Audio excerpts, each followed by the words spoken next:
మా కుటుంబం కూడా బాగు చేయగలుగుతారు. ఎవరు? యేసు ప్రభు. ఆయన తప్ప భూమిలో ఎవరు కూడా లేనే లేదు. అలాంటి యేసు ప్రభు దగ్గరికి రానికి ఈరోజు మనకి మనుషులు లేదు, టైం లేదు. టీవీ సినిమా సీరియల్ చూడడానికి ఈరోజు ప్రజలకి చాలా సమయం ఉంది, రైట్?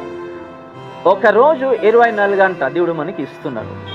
ఈ 24 గంటల్లో ఎన్ని గంటలు మేము దేవుడి గురించి జీవిస్తున్నాము ఈరోజు ప్రశ్నిద్దాం. ఒక వారం రోజుకి ఎన్ని గంటలు అవుతున్నాయి? 24 గంటలు అంటే 168 అవర్స్, 168 గంటలు, రైట్?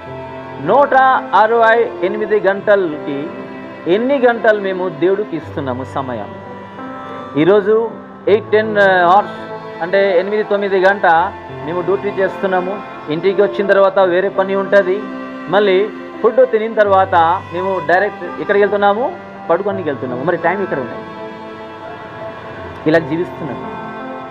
దేవుడు అంటున్నారు యోనాకి, మీరు నిన్ని వెళ్ళండి, మా ప్రజల్ని తెలియచేయండి, నా ప్రజల్ని తెలియచేయండి.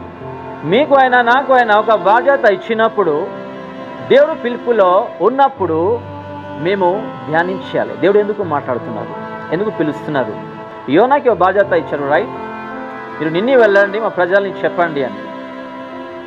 ఈరోజు కూడా కొన్ని బాధ్యత మాకు కూడా దేవుడు ఇచ్చారు. అది కుటుంబం బాధ్యత అయినా సరే, ప్రార్థనా బాధ్యత అయినా సరే, లేకపోతే దేవుడు పిలుపు అయినా సరే.